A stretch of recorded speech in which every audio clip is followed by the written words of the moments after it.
Hello बच्चों, कैसे हैं आप लोग। मैं रोहन कुमार आपका ओमेगा प्रो क्लासेस में स्वागत करता हूं। आज जो हम चैप्टर करने वाले हैं वो नाइन्थ क्लास का सबसे इंपॉर्टेंट चैप्टर है। अब इसको नाइन्थ क्लास का मान लो कि अपनी लाइफ का मान लो, सबसे इंपॉर्टेंट चैप्टर, क्योंकि इस चैप्टर में जो चीज हम सीखेंगे वो ओवरऑल हमारे जो लाइफ में काम आएगा। ठीक है, क्योंकि इसमें ना हमने बेसिक चीजें सीखनी है जिसको समझने में बहुत दिक्कत आती है, बहुत स्टूडेंट को दिक्कत आती है। लेकिन बस ये मैं और आप बिल्कुल इसको आसानी से समझेंगे और क्या करेंगे, इसको दिमाग में बिठा लेंगे। ठीक है, जब कोई चीज समझ में आ जाती है तो दिमाग में बैठ जाता है। तो ये चैप्टर जो है वो क्या है, मोशन। ठीक है, मोशन चैप्टर है हमारा नाइन्थ क्लास का। और ये कौन सा चैप्टर है, एट्थ। ठीक है, आपकी बुक में एट चैप्टर है मोशन। ठीक है, इस चैप्टर में क्या है, जो हम मोशन के बारे में समझेंगे कि कोई चीज मूवमेंट कैसे करता है और मूवमेंट हम मोशन को कैसे समझ सकते हैं। ठीक है, तो उसको समझने के लिए चलो आज से हम शुरू करते हैं। ठीक है, हमारा मोशन चैप्टर है क्लास नाइन्थ का चैप्टर 8। मोशन में इस चैप्टर में हम क्या क्या पढ़ेंगे, हम पढ़ेंगे कि कोई चीज डिस्टेंस क्या होती है, डिस्प्लेसमेंट क्या होती है, उसके बाद स्पीड क्या होती है, वेलोसिटी क्या होती है। और इससे पहले कोई मेजरमेंट हम करते हैं तो स्केलर क्वांटिटी क्या होती है, वेक्टर क्वांटिटी क्या होती है, और सबसे लास्ट में एक्सेलेरेशन। इतना पढ़ने के बाद मोशन के 3 इक्वेशन है जिसको हम बहुत अच्छे से समझेंगे। ठीक है, समझ में आया? अब तक आपने जो स्कूल में पढ़ा है और ये अपने साल भर में पढ़ा है, तो लेकिन ये जो चैप्टर है, ये जो मैं अभी करवाने जा रहा हूँ, ये रिवीजन है। ठीक है, ताकि आपको शॉर्ट में पूरा एग्जाम के प्रिपरेशन, एग्जाम के हिसाब से आपको दिमाग में बैठ जाए, ताकि एग्जाम में आप लो नंबर सबसे अच्छे।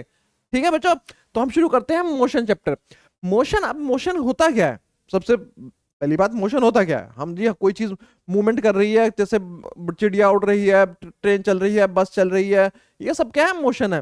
लेकिन मोशन को हम साइंस की टर्म में कैसे समझेंगे। ठीक है, तो साइंस के टर्म में अगर कोई ऑब्जेक्ट, मोशन क्या करेगा, कोई ऑब्जेक्ट ही करेगा। ठीक है, कोई चीज हिलेगी, कोई ऑब्जेक्ट हिलेगा, या तो आपका जैसे न्यूटन के सर पे क्या गिरा था, सेब गिरा था, तब तो उन्होंने कितनी सारी डिस्कवरी कर ली थी।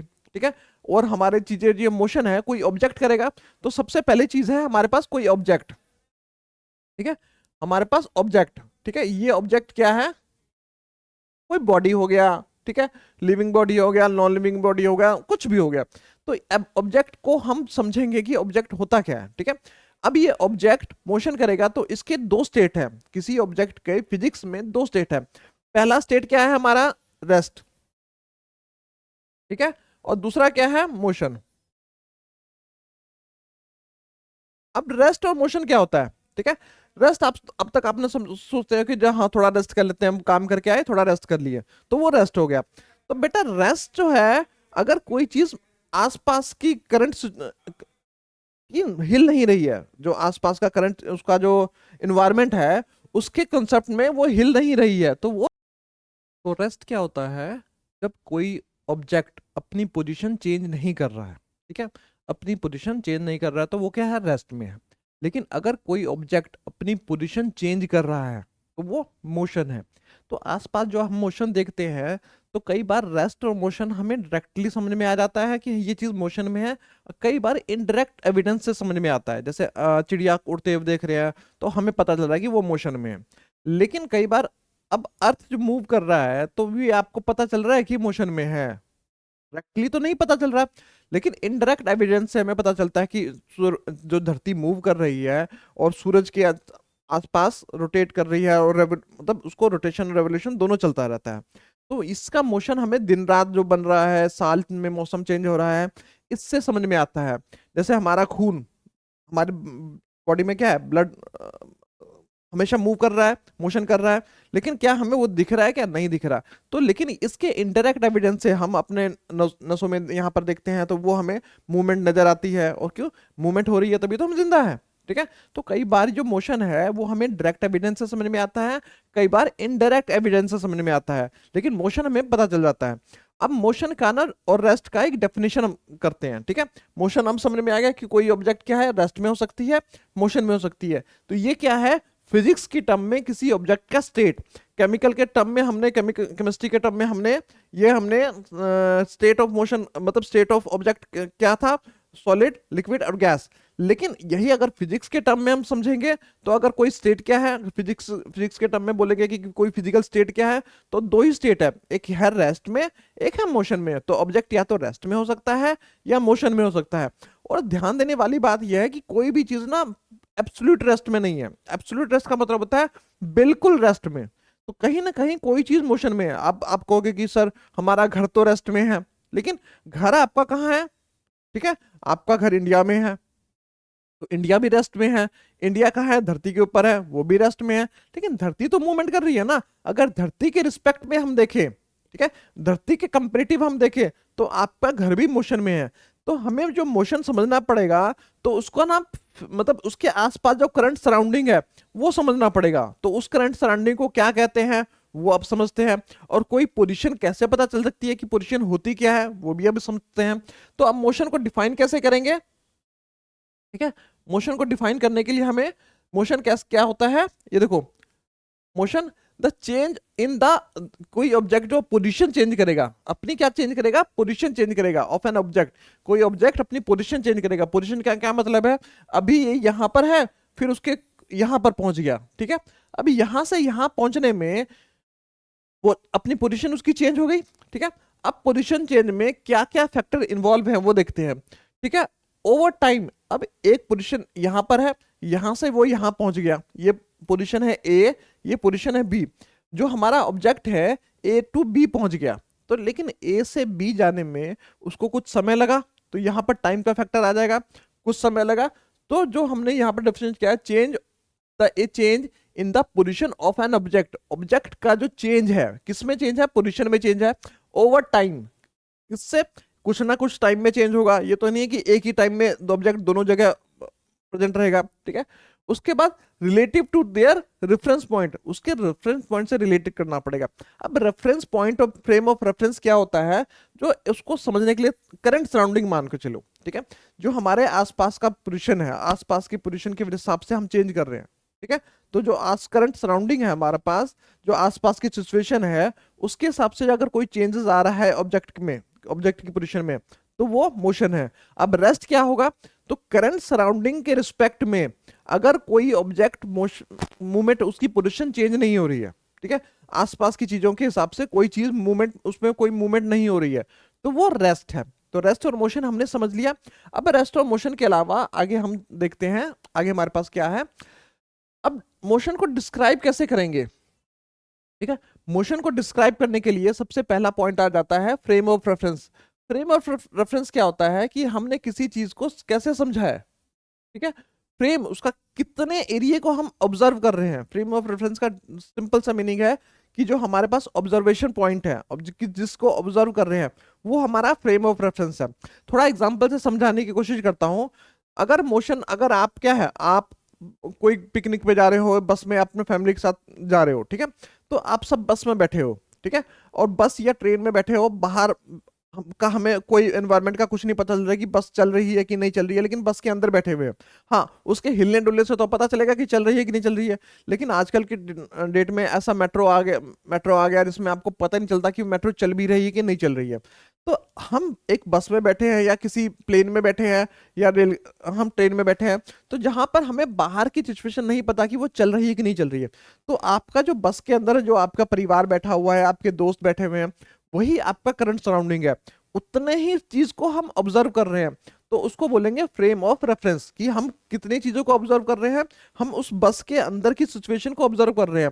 लेकिन अगर कोई इंसान वो बस के बाहर है, उस बस के बाहर रेलवे स्टेशन के पे बैठा हुआ है और रेल में आपको देख रहा है, तो वो जो फ्रेम ऑफ रेफरेंस थोड़ा सा बड़ा हो जाता है, ठीक है। ऐसे ही जैसे आपकी पोजीशन है, मेरी पोजीशन है, क्या है, हम बैठे हुए हैं तो वो रेस्ट में है, लेकिन वो किसके, उस कंपेरेटिव रूम के कंपेरेटिव में हम रेस्ट में हैं, ठीक है। लेकिन धरती के कंपेरेटिव तो हम मोशन में हैं। तो फ्रेम ऑफ रेफरेंस होता है जितनी पोजीशन को हम स्टडी कर रहे हैं। समझ में आएगी बेटा? उसके बाद हमारे पास होता है रेफरेंस पॉइंट। अब हमारे पास फ्रेम ऑफ रेफरेंस आप समझ में आ गया कि हमारे पास एक पिक्चर है, ठीक है, जितना फ्रेम ऑफ रेफरेंस है, एक बाउंड्री है, इतने इसके बाउंड्री के अंदर हमने चीजों को समझना है। तो ये जो बाउंड्री के अंदर हमारे पास चीजें हैं, इसको बोलते हैं फ्रेम ऑफ रेफरेंस, उसको बोलते हैं फ्रेम ऑफ रेफरेंस, ठीक है। इसके अंदर की चीजें हैं। अब रेफरेंस पॉइंट क्या होता है? अब यहाँ पर कहीं ऑब्जेक्ट हमारा यहाँ पर बैठा हुआ है, ठीक है, ऑब्जेक्ट हमारा यहाँ पर है। अब इस ऑब्जेक्ट की दूरी, उस ऑब्जेक्ट की पोजीशन कैसे पता चलेगी कि ऑब्जेक्ट की पोजीशन है, या ऑब्जेक्ट की पोजीशन चेंज हो गई तो ये ऑब्जेक्ट यहां से यहां पर आ गया। लेकिन ऐसी इस पूरे फ्रेम ऑफ रेफरेंस में हम एक ऐसा पॉइंट लेंगे जो फिक्स है, जो मूवमेंट नहीं कर रहा है। अब इसका एग्जांपल लेके चलते हैं। जैसे आपके कोई रिलेटिव बाहर से आए, ठीक है, बाहर से आने से वो क्या होंगे, वो कहाँ उतरेंगे, रेलवे स्टेशन पे उतरेंगे। तो जो रेलवे स्टेशन है, तो पूरे, अगर मान लीजिए आप किसी बड़े बड़े शहर में है, दिल्ली में है या कलकत्ता में है, किसी भी बड़े शहर में है, हरियाणा में है, पंजाब में है, कहीं पर भी है, बिहार में है, तो वो एक पॉइंट ऐसा आएगा जिससे हम क्या करेंगे, उसकी दूरी लेंगे कि इससे इतनी दूरी पे है, ठीक है। या जैसे हम या पार्क में बैठे हैं, ठीक है, एक पार्क में बैठे हैं, आपने अपने किसी दोस्त को पार्क में बुलाया उसको, तो पार्क में आप, पार्क बहुत बड़ा है, तो पार्क में आप उसको कैसे बताओगे कि हम पार्क में कहाँ बैठे हुए हैं, ठीक है। तो पार्क में कोई पेड़ होगा, ठीक है, एक एक पेड़ होगा बहुत बड़ा सा, वो पेड़ तो मूवमेंट नहीं कर सकता, तो हम बताएंगे कि हम पेड़ के पास बैठे हैं, ठीक है। तो वो दोस्त आपके पास इजिली पहुंच जाएगा। तो समझ में आ गया कि फ्रेम ऑफ रेफरेंस क्या होता है और रेफरेंस पॉइंट क्या होता है। रेफरेंस पॉइंट को ही ओरिजिन बोलते हैं, इन दूसरे कंसर्न में रेफरेंस पॉइंट को हम ओरिजिन बोलते हैं। जैसे अब देखो, अब हमारे पास जो मोशन है, मोशन वन डायमेंशन में भी होता है, टू डायमेंशन में भी होता है, थ्री डायमेंशन में भी होता है। लेकिन हमने जो अभी पढ़ना है इस क्लास में मोशन इन वन डायमेंशन पढ़ना है। वन डायमेंशन का मतलब क्या है, motion in straight line, motion in the straight line, की एक स्ट्रेट लाइन है हमारे पास, इस स्ट्रेट लाइन में मोशन पढ़ना है। इस स्ट्रेट लाइन पे हमारा, मान लो हमारा जो ऑब्जेक्ट है यहाँ पर है, ठीक है, ये हमारा ऑब्जेक्ट है यहाँ पर। इस ऑब्जेक्ट की जो दूरी है, हम अगर किसी फिक्स पॉइंट से लेंगे, तो वो जो फिक्स पॉइंट होता है उसको बोलते हैं रेफरेंस पॉइंट। और in terms of origin, origin से जो दूरी लेंगे, और ओरिजिन को मानेंगे जीरो, कि ओरिजिन से हम दूरी ले रहे हैं, तो ओरिजिन को मानेंगे फिक्स पॉइंट की, वहां से दूरी लेंगे, तो यहां से ये 2 किलोमीटर है या 2 मीटर है, ठीक है, यहां से इसको ले लेंगे, इसको मान लेंगे ओरिजिन, ओरिजिन को हमने जीरो मान लिया। अब ये जो पोजीशन है हमारे पास, यहाँ पर हमारे पास एक ऑब्जेक्ट की पोजीशन क्लियर हो गई। अब ये ऑब्जेक्ट जो मोशन करेगा, कहीं मूवमेंट कर रहा है, अगर ओरिजिन से दूर जाएगा, ओरिजिन से ये पॉइंट बी तक पहुंच गया, अभी ये पॉइंट बी तक पहुंच गया, ठीक है, तो बी तक पहुंचने में 2 मीटर उसने और डिस्टेंस ट्रेवल किया, ठीक है। तो इसको बोलेंगे हम, ओरिजिन से ये दूर चला गया, पहले ओरिजिन से कितना था, 2 मीटर के डिस्टेंस पे था, अब कितना डिस्टेंस पे आ गया, अब 4 मीटर के डिस्टेंस पे आ गया। तो समझ में आ गया, रेफरेंस, फ्रेम ऑफ रेफरेंस समझ में आ गया आपका, रेफरेंस पॉइंट समझ में आ गया, जिसको हम ओरिजिन बोलते हैं बेटा, ठीक है। और उसके बाद हमारे पास क्या आ जाता है, मोशन। जो अभी हमने माना कि मोशन को जो नापेंगे, मोशन को नापने के लिए क्या करेंगे, हम दूरी नापेंगे, लेंथ नापेंगे कि कितनी दूरी है। लेंथ हमारी किस में हो सकती है, सेंटीमीटर में हो सकती है, मीटर में हो सकती है, किलोमीटर में हो सकती है। जो और टाइम है, टाइम को नाप कैसे नापते हैं, आवर में भी नापते हैं, मिनट में भी नापते हैं, सेकंड में भी नापते हैं, ठीक है। ये सारी कितनी बेटा क्या होती है, फिजिकल क्वांटिटी होती है। और या आप वेट को कैसे नापेंगे, वेट को किलोग्राम में नापेंगे, ठीक है, ग्राम में नापेंगे, ठीक है। तो ये हमारी किस फिजिकल क्वांटिटी होती है। तो फिजिकल क्वांटिटी को थोड़ा सा हम समझते हैं ताकि आपको आगे हेल्प मिले। तो फिजिकल क्वांटिटी क्या होता है, जो किसी चीज को हम मेजर करते हैं, मेजरिंग, किसी चीज को मेजर करेंगे तो क्या कंपेरेटिव मेजर करेंगे, किसी से कंपेयर करके मेजर करेंगे। जैसे लेंथ नापते हैं, तो लेंथ के लिए हम क्या करेंगे, एक हमारे पास स्केल होगा, स्केल से इसको कंपेयर करेंगे कि ये कितना है, 10 सेंटीमीटर है कि 11 सेंटीमीटर है। तो किसी चीज से कंपेयर कर रहे हैं, और कंपेयर करने के बाद हमारे पास क्या आ जाता है, 10 सेंटीमीटर।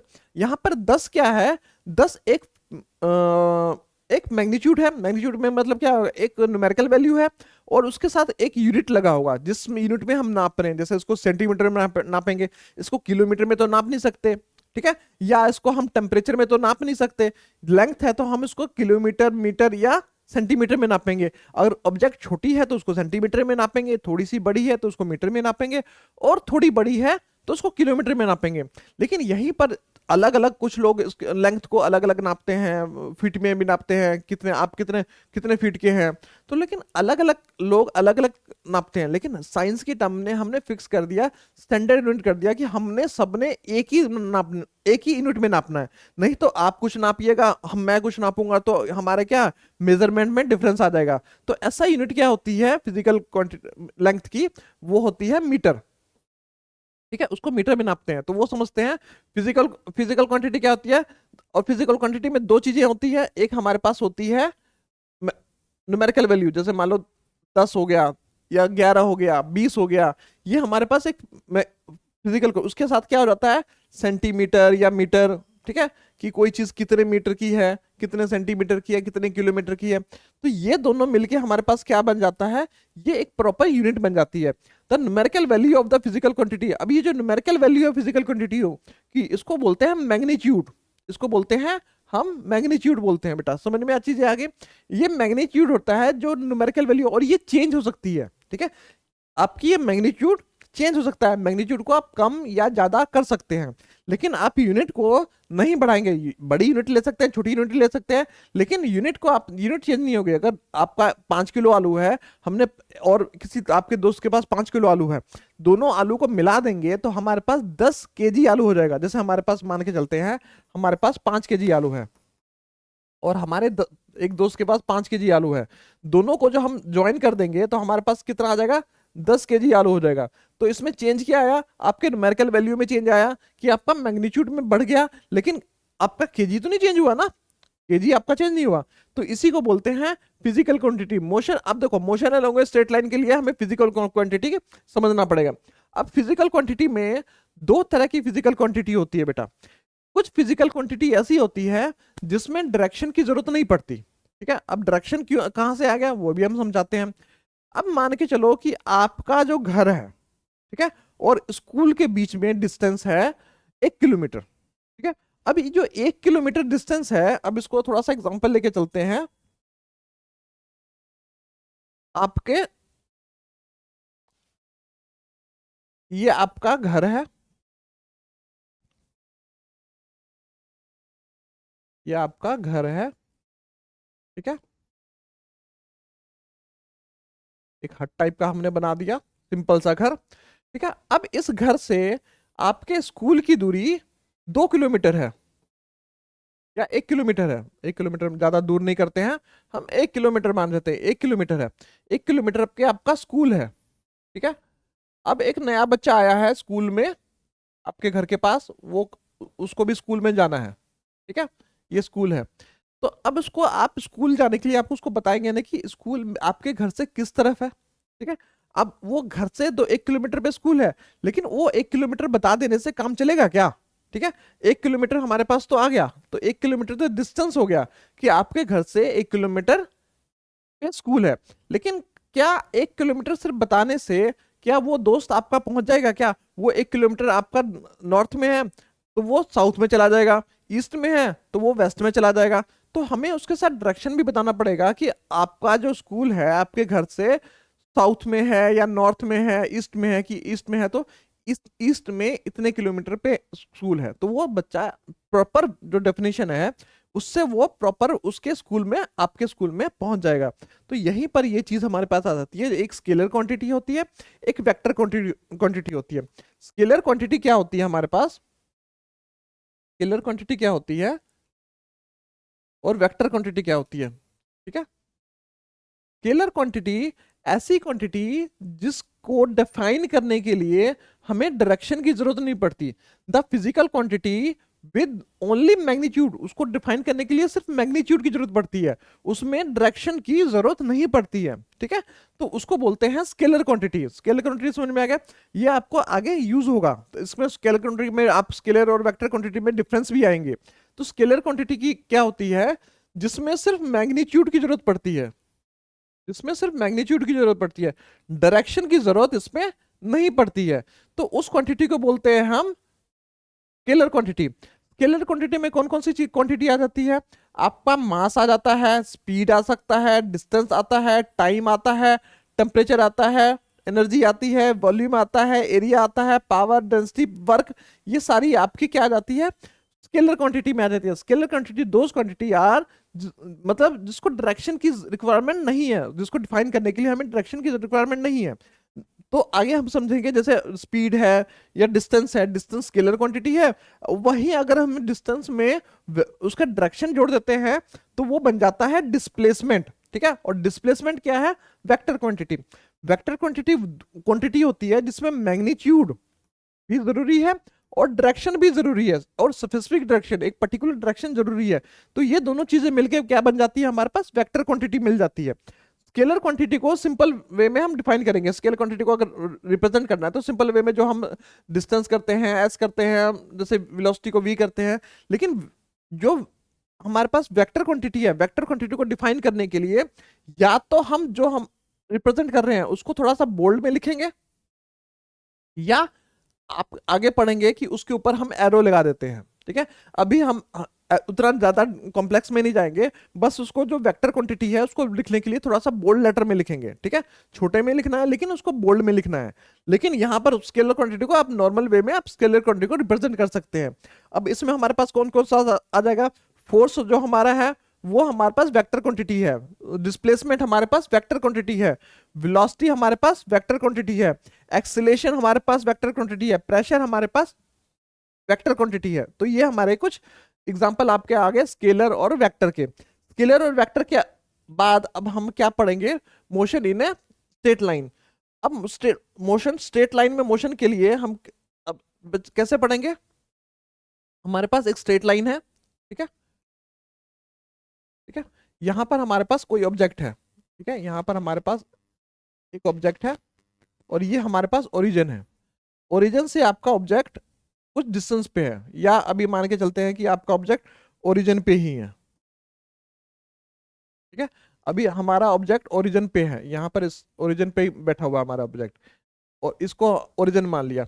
अब इसने क्या किया, इसने थोड़ी डिस्टेंस ट्रेवल की, इसको कहीं जाना था। ठीक है, और इसने मान लो स्कूल जाना था, यहाँ पर आपका घर है,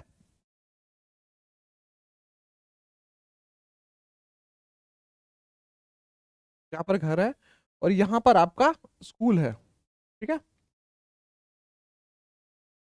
स्कूल है, ये आपकी स्कूल की बिल्डिंग है, बहुत बड़ी बिल्डिंग है आपकी स्कूल की। तो स्कूल है यहाँ पर, स्कूल का प्ले ग्राउंड है स्कूल में। तो आपने स्कूल जाना है, स्कूल जाने के लिए आपके पास आपके बीच में आपके कुछ दोस्त हैं, उसको भी लेके जाना है। तो यहाँ पर हमारे पास एक ऑब्जेक्ट है, वो कुछ थोड़ा सा डिस्टेंस ट्रेवल किया उसने, ए डिस्टेंस पे गया, कितने किलोमीटर पे है, 2 किलोमीटर पे, 2 किलोमीटर डिस्टेंस ट्रेवल किया। उसके बाद ये थोड़ा सा और डिस्टेंस ट्रेवल किया उसने। ठीक है, ए से बी चला गया। ठीक है, बी कितने किलोमीटर पे है, 3 किलोमीटर पे है। ठीक है, और फिर यहाँ पर ये इसका है, यहाँ पर ये सी पे ये पहुंच गया। सी कितने किलोमीटर पे है, सी भी 3 किलोमीटर पे है।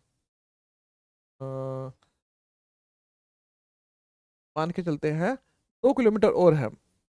तो अब यहाँ पर टोटल डिस्टेंस उसने कितना ट्रेवल किया, टोटल जो ये तो लीनियर में पढ़ रहे हैं बेटा, ये स्ट्रेट लाइन में पढ़ रहे हैं। टोटल जो डिस्टेंस ट्रेवल किया उसने कितना किया, 2 kilometre plus 3 kilometre plus 2 kilometre, तो टोटल कितना हमारे पास आ गया,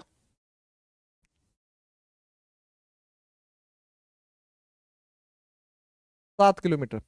लेकिन क्या हुआ, अब दूसरा कंडीशन लेके चलते हैं। इस कंडीशन में हम क्या करते हैं, जो यही स्ट्रेट लाइन है, ये दूसरा एक ऑब्जेक्ट है, ये तो नॉर्मली इसका घर से स्कूल कितना 7 किलोमीटर है। अब यहां पर एक दिन क्या किया, ए आगे गया, ए पोजीशन तक गया। ठीक है, ए पोजीशन के बाद बी पोजीशन गया। ठीक है, बी पोजीशन पे इसको ध्यान में आया कि ए पोजीशन पे इसका कुछ रह गया है, वहां से कुछ उसने लेना है। फिर वो ए पोजीशन पे वापस गया, फिर ए से फिर बी पोजीशन पे गया, और बी से फिर वो सी पोजीशन पे गया। ठीक है, अब यहां पर देखो, यहां पर पहले उसने 2 किलोमीटर ट्रेवल किया। ठीक है, फिर उसने 3 किलोमीटर ट्रेवल किया। ठीक है, फिर 3 किलोमीटर वापस आया ए पोजीशन पे। ठीक है, अब 3 किलोमीटर फिर यहां से ए से फिर आगे सी तक गया। तो पहले 3 किलोमीटर उसने ट्रेवल किया, और फिर उसके बाद यहां पर कितना है, 2 किलोमीटर ट्रेवल किया। ठीक है, तो अब इसने टोटल डिस्टेंस कितना ट्रेवल किया, तो टोटल डिस्टेंस हमारे पास कितना आ जाएगा, यहां पर टोटल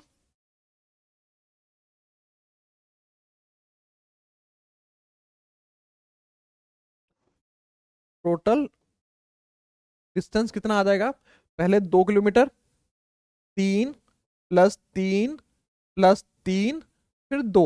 ठीक है, अब हमारे पास कितना आ गया बेटा, तो जल्दी बताओ, इसको ऐड करो। 5 5 3 8 8 9 10 11 12 13, तो ये हमारे पास 13 किलोमीटर आ गया। 13 किलोमीटर हमारे पास आ गया। लेकिन एग्जैक्टली इसके फाइनल इनिशियल पोजीशन और फाइनल पोजीशन में कितना डिस्टेंस, कितना डिफरेंस आया, क्योंकि स्कूल तो 7 किलोमीटर है, तो 7 किलोमीटर ही एक्चुअली तो 7 किलोमीटर ही इसको चलना चाहिए था, लेकिन ये चल कितना गया, वो जो 13 किलोमीटर चल गया। लेकिन इसकी इनिशियल पोजीशन, यहाँ पर जो इसकी इनिशियल पोजीशन पहले क्या था और फाइनल पोजीशन क्या था, तो इनिशियल पोजीशन और फाइनल पोजीशन के बीच में जो हमारे पास दूरी है, लेंथ है, वो कितनी है, 7 किलोमीटर। यानी अब ये जो 7 किलोमीटर है वो क्या हो जाएगा, वो डिस्प्लेसमेंट हो जाएगा कि वो कितना डिस्प्लेस हुआ, उसकी इनिशियल पोजीशन और फाइनल पोजीशन में कितना डिस्प्लेस हुआ। अब इन डिस्टेंस और डिस्प्लेसमेंट को कैसे डिफाइन करेंगे, वो अब हम यहां पर डिफाइन करेंगे। तो डिस्टेंस क्या होता है, total length of a path, ठीक है, जो टोटल लेंथ है, ठीक है, total length of the path travel by an object, एक ऑब्जेक्ट ने टोटल कितना लेंथ कवर किया, ठीक है। और डिस्प्लेसमेंट क्या हो जाता है, द शॉर्टेस्ट, ठीक है, द शॉर्टेस्ट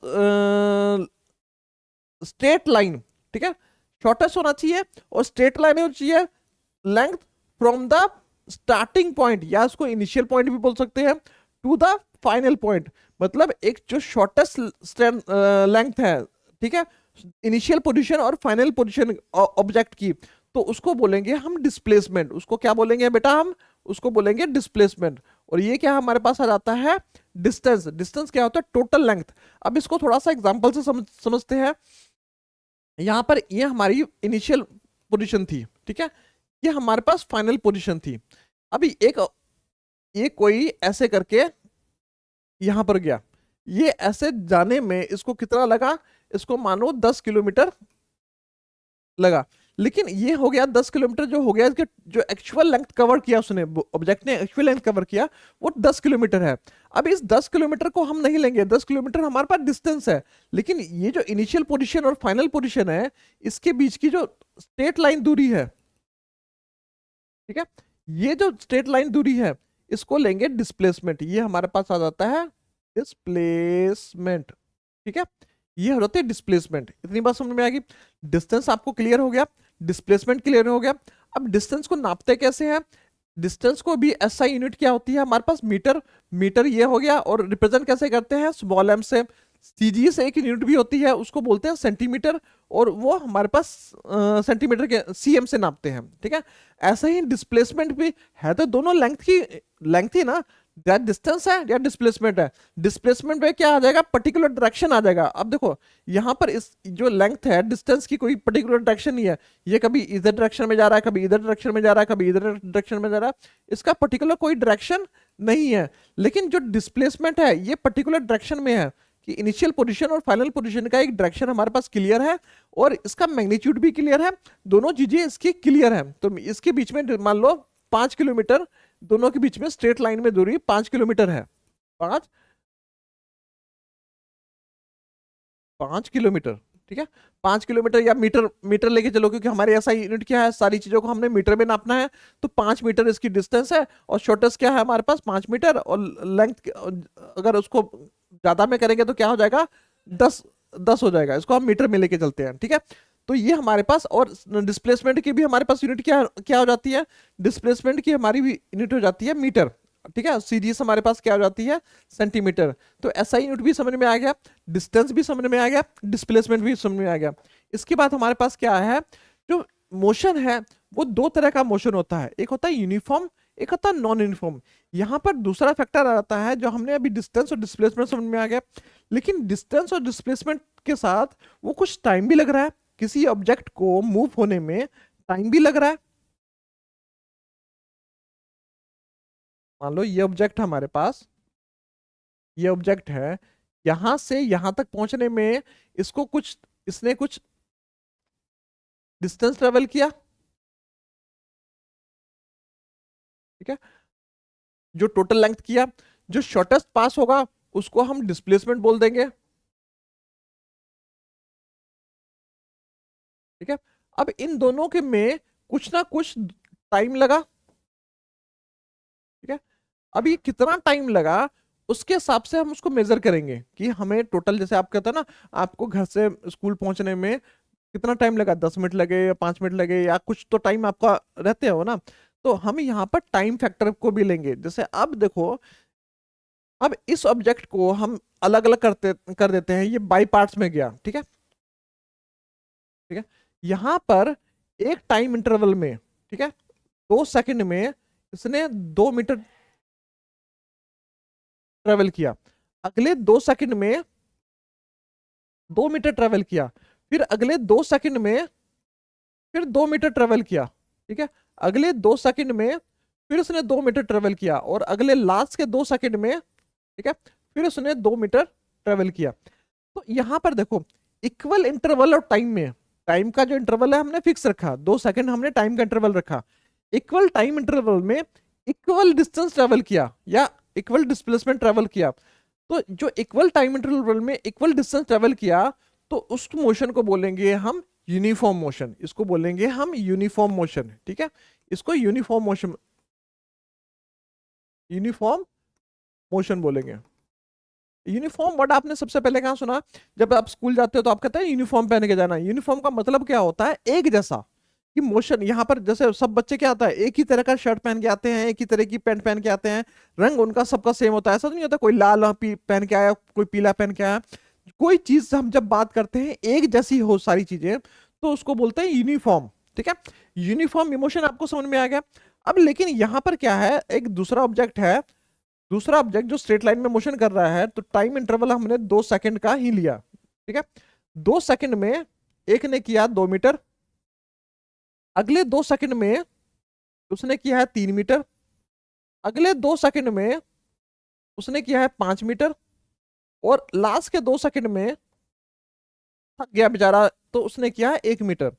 अब देखो, हर सेकंड में, हर सेकंड इंटरवल में जो इसका जो डिस्टेंस है, इसको जो डिस्टेंस ट्रेवल किया इसने, ये एक जैसा नहीं है, यानी नॉन यूनिफॉर्म है। तो इस मोशन को बोलेंगे नॉन यूनिफॉर्म मोशन। अब इसी को हम डिफाइन करने में कैसे कर देंगे?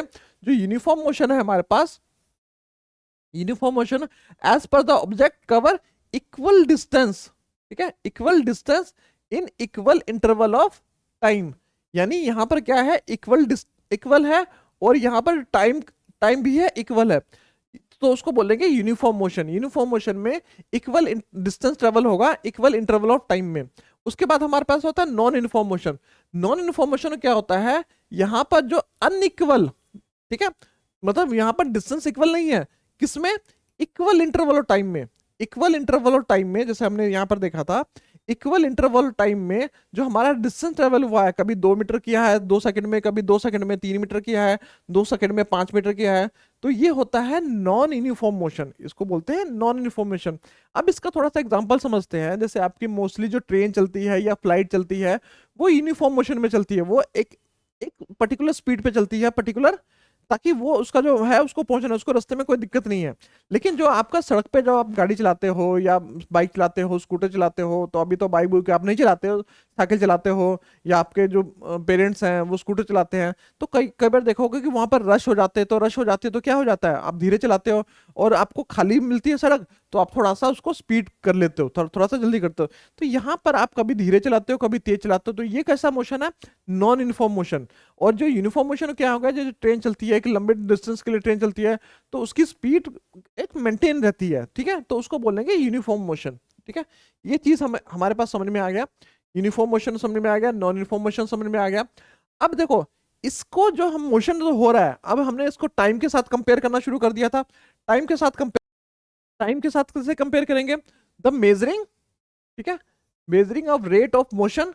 अब रेट, जहां पर रेट वर्ड आ गया बेटा, रेट का मतलब है हम किसी चीज को टाइम के साथ कंपेयर कर रहे हैं। रेट का मतलब है किसी चीज को हम टाइम के साथ कंपेयर कर रहे हैं, टाइम के साथ कंपेयर कर रहे हैं। ऑन द, अब देखो इसको कैसे करेंगे, on one of the way of measuring the rate of motion of an object is to be find out the distance travel by the object unit time. मतलब किसी को यूनिट टाइम में, अब जैसे हम किसी का कहते हैं ना जो डेली लाइफ में कैसे करते हैं कि वो कितने स्पीड से चल रहा है, तो वो हम बोलते हैं 10 किलोमीटर, 10 किलोमीटर पर आवर, कि 10 किलोमीटर पर आवर या 20 किलोमीटर पर आवर। पर का मतलब होता है एक, यानी यूनिट टाइम में, यूनिट टाइम में, यूनिट टाइम में वो कितना डिस्टेंस ट्रेवल कर रहा है। ठीक है, यूनिट टाइम में वो कितना डिस्टेंस ट्रेवल कर रहा है, तो उसको बोलते हैं पर आवर। ठीक है, यहां पर अब जो डिस्टेंस है हमारे पास, हमने डिस्टेंस लिया, डिस्टेंस को टाइम के साथ डिवाइड कर दिया। हमारे पास मान लो डिस्टेंस है, उसने डिस्टेंस ट्रेवल किया 50 किलोमीटर। ठीक है, 50 किलोमीटर उसने कितने में किया, 5 में किया, 5 सेकंड में किया। ठीक है, 50 मीटर, 50 मीटर किया है 5 सेकंड में। अब नीचे देखो, यूनिट तो नहीं है हमारे पास, 5 है, हमने उसको क्या करना है, एक बनाना है। तो एक बनाने के लिए इसको क्या कर देंगे, न्यूट्रीमीटर से कट कर देंगे। तो कट करेंगे तो हमारे पास क्या आ जाएगा, ऊपर 10 आ जाएगा, नीचे 1 आ जाएगा। तो 10 मीटर पर सेकंड। अब 10 मीटर पर सेकंड को हम ऐसे भी लिख सकते हैं, तो 10 मीटर पर सेकंड को हम ऐसे भी लिख सकते हैं। तो इतनी चीज समझ में आ गई। तो किसी चीज को मेजर करते हैं, अगर उसको टाइम के साथ कंपेयर करते हैं, तो उसको रेट बोलते हैं। अब यहां पर हमारे पास जो ये चीज आ गई, वो क्या चीज आ गई, स्पीड आ गई, कि उसकी कितनी स्पीड है। ठीक है, और एसआई यूनिट ऑफ स्पीड क्या होती है हमारे पास, मीटर पर सेकंड, जैसे हमने यहां पर निकाला मीटर पर सेकंड। और सीजीएस में हमारे पास क्या होता है, सेंटीमीटर पर सेकंड। और जो जनरल हम जो स्पीड नापते हैं, जैसे किसी गाड़ी का नापते हैं, तो वो किलोमीटर पर आवर में नापते हैं। लेकिन हमने इसको किसको लेना है, ऐसा यूनिट के साथ ही हमें आगे बढ़ना है, मीटर लेना है। और टाइम का क्या लेना है, सेकंड। टाइम का जो हमारे पास, टाइम को कैसे मेजर करते हैं, किलो हम इसको आवर्स में भी करते हैं, मिनट में भी करते हैं, सेकंड में भी करते हैं। लेकिन ऐसा यूनिट क्या है हमारे पास, सेकंड। तो हमने सेकंड में लेना है। और डिस्टेंस को डिस्टेंस या डिस्प्लेसमेंट को किस में लेना है, उसको हमने मीटर में लेना है। तो ये चीज आपको समझ में आ गया। तो जो हमारे पास डिस्टेंस बाय टाइम का होता है, डिस्टेंस बाय टाइम का होता है, उसको बोलते हैं, ठीक है, ये हमारे पास डिस्टेंस आ गया, उसको बोलते हैं स्पीड। ठीक है, वो बोलते हैं स्पीड। ठीक है, इतनी चीज समझ में आ गई आपको, इतनी चीज समझने में आपको कोई दिक्कत मुझे नहीं लगता कि होनी चाहिए। तो इसको बोलते हैं हम स्पीड।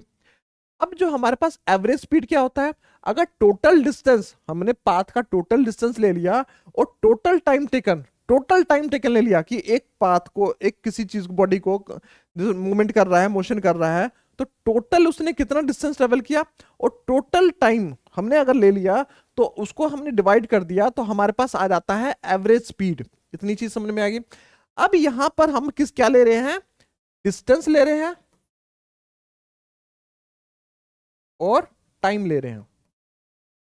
ठीक है, ये हमारे पास हो जाता है speed, distance by time, distance by time. लेकिन अब डिस्टेंस बाय टाइम को, ठीक है, अगर हम इसमें डायरेक्शन जोड़ दें, ठीक है, हम इसको डायरेक्शन जोड़ दें, स्पीड विद डायरेक्शन। स्पीड तो है, लेकिन हमने इसमें डायरेक्शन जोड़ दिया। डायरेक्शन जोड़ने से सबसे पहले क्या आ जाता है, जो आपका, जो अभी तक हमारे पास स्पीड था, स्पीड में हमें डिस्टेंस था, इसमें हमने डायरेक्शन जोड़ दिया। तो ये डायरेक्शन जुड़ते ही हमारे पास क्या आ जाता है, डिस्प्लेसमेंट आ जाता है।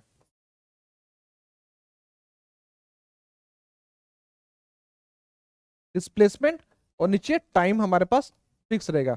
तो जो अब ये जो हमारे पास नई चीज आ गई, डिस्प्लेसमेंट बाय टाइम, उसको बोलते हैं वेलोसिटी। ये बहुत इंपॉर्टेंट है, आगे हमने वेलोसिटी के टर्म में भी करना है। तो क्योंकि अब डिस्प्लेसमेंट में क्या हो जाता है, हमारे पास मैग्नीट्यूड भी है, और उसमें कुछ डायरेक्शन भी है, उसका एक पर्टिकुलर डायरेक्शन भी है। तो यहां पर इसको कैसे डिफाइन करेंगे, the quantity that specific both, specify both. इसमें मैग्नीट्यूड भी स्पेसिफाई कर रहा है, डायरेक्शन भी कर रहा है। हमें उसका मैग्नीट्यूड भी पता है कि कितना मैग्नीट्यूड है, और मतलब उसकी न्यूमेरिकल वैल्यू क्या है, उसकी यूनिट क्या है, और उसके साथ उसकी डायरेक्शन भी पता है, वो किस डायरेक्शन में जा रहा है। तो एज द एस्पेक्ट और कॉल्ड द वेलोसिटी, उसको हम क्या बोलते हैं, वेलोसिटी बोलते हैं। Velocity is the speed of the object moving in a definite direction. अगर कोई चीज डेफिनेट डायरेक्शन में मूव कर रही है, तो उसको बोलेंगे कि वो वेलोसिटी है। तो वेलोसिटी हमें समझ में आ गया, वेलोसिटी क्या है। अब यहां पर एवरेज वेलोसिटी क्या होगा, एवरेज वेलोसिटी के लिए, एवरेज वेलोसिटी में, अब देखो यहां पर एवरेज वेलोसिटी उस तरीके से नहीं निकालेंगे जिस तरीके से पहले निकालते हैं, क्योंकि हमें टोटल पाथ तो पता नहीं है, हमें सिर्फ इनिशियल पता है, क्योंकि डिस्प्लेसमेंट पे क्या है, इनिशियल पता है और फाइनल पता है। तो जो वेलोसिटी हमारे पास इनिशियल होगी, जो वेलोसिटी हमारे पास सबसे पहले वेलोसिटी होगी, उसको यू से डिफाइन करेंगे। जो हमारी जो शुरुआत की वेलोसिटी है, हम उसको यू से डिफाइन करेंगे।